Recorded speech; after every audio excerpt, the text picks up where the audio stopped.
मराठवाड्यातील आत्मविश्वास आघाडीला नडलाय का? असं काय झालं की मराठवाड्यात महायुतीला चांगली मतं मिळाली? मराठवाड्यातील 2 जिल्ह्यात आघाडीचा सुपडा साफ झालाय. नेमकं कशा लढती झाल्या, कोण जिंकून आलं आणि याची कारणं काय? चला सविस्तर या व्हिडिओच्या माध्यमातून बोलूयात. नमस्कार, मी संजना. कट टू कट मध्ये आपलं स्वागत. मराठवाडा हा महाविकास आघाडीचा बालेकिल्ला होता, पण याच मराठवाड्यात आज महाविकास आघाडी संघर्ष करताना दिसते. मराठवाड्यात एकूण 52 ठिकाणी निवडणूक झाली. त्यात भाजप 25, शिंदे गट 8, अजितदादा गट 6, काँग्रेस 4, ठाकरे गट 4, शरद पवार गट 2 आणि इतर ठिकाणी 3 जण निवडून आले. मराठवाड्यातील महत्त्वाचे जिल्हे असलेल्या परभणी आणि धाराशिव मध्ये मात्र महाविकास आघाडी हद्दपार झाली. तिथं नेमकं काय घडलंय चला जाणून घेऊयात.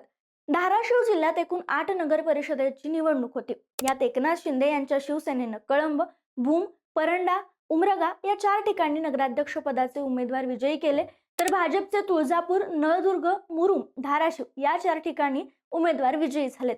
त्यामुळे महाविकास आघाडी बरोबर अजितदादांची राष्ट्रवादीही इथून हद्दपार झाली. विशेष म्हणजे हा शिवसेना उद्धव ठाकरे यांच्यासाठी मोठा धक्का मानला जातोय. धाराशिवमध्ये खासदार आणि 2 आमदार ठाकरे गटाचे आहेत, पण असं असून यात ठाकरे गटाचा सुपडा साफ झालाय.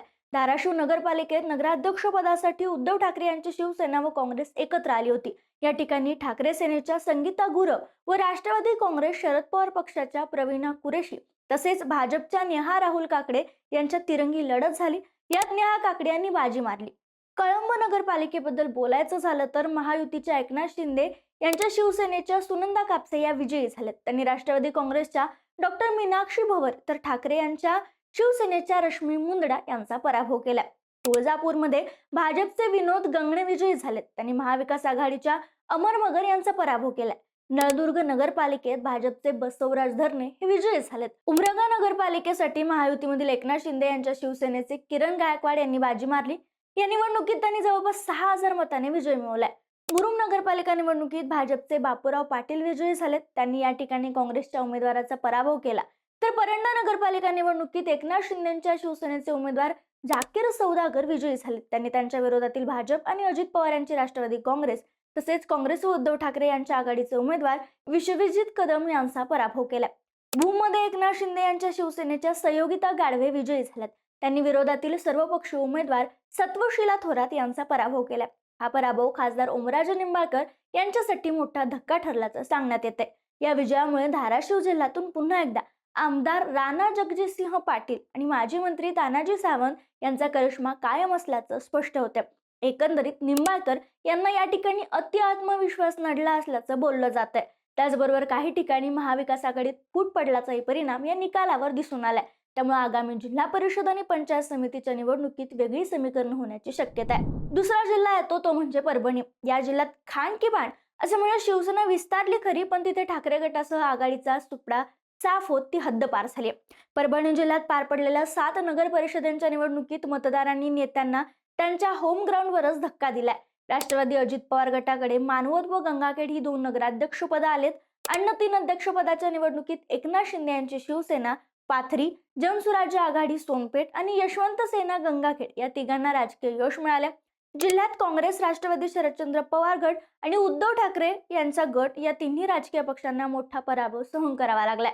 गंगाखेड निवडणुकीत अजित पवार राष्ट्रवादी काँग्रेसच्या उर्मिला मधुसूदन केंद्रे या फक्त 561 मतांनी विजयी झाल्यात. आमदार रत्नाकर गुट्टे मित्रमंडळाच्या उमेदवार निर्मला देवी गोपालदास तापडिया यांचा त्यांनी पराभव केलाय. उर्मिला केंद्रे या राष्ट्रवादीचे नेते धनंजय मुंडे यांच्या भगिनीत. त्यामुळे या निवडणुकीत धनंजय मुंडे यांनी आपली सर्व प्रतिष्ठा पणाला लावली होती. सेलू नगरपालिकेच्या निवडणुकीत भारतीय जनता पक्षाचे उमेदवार मिलिंद सावंत यांचा विजय झालाय. जिंतूर नगरपालिकेच्या अध्यक्षपदी भारतीय जनता पक्षाचे प्रताप विनायकराव देशमुख यांनी 13,122 मतं मिळवून विजय संपादित केला. त्यांनी राष्ट्रवादी काँग्रेस अजित पवार गटाचे उमेदवार सबिया बेगम कपिल उर रहमान यांचा पराभव केलाय. मानवत नगरपालिकेच्या अध्यक्षपदी राष्ट्रवादी काँग्रेसच्या अजित पवार गटाच्या राणी अंकुश लाड या निवडून आल्यात. भाजपच्या अंजली महेश कोकर यांचा त्यांनी पराभव केला. सोनपेठ नगर परिषदेच्या निवडणुकीत जनसुराज्य आघाडीचे उमेदवार परमेश्वर राजाभाऊ कदम हे 5,983 मतांनी निवडून आलेत.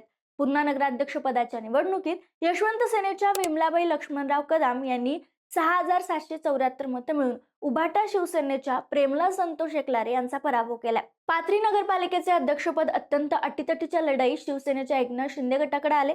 शिवसेनेच्या आसिफ खान शेर गोलखान पठाण यांना 10,626 मतं मिळालेत. तर काँग्रेसचे उमेदवार जुनेद खान दुर्राणी यांना 10,190 मतं मिळालेत.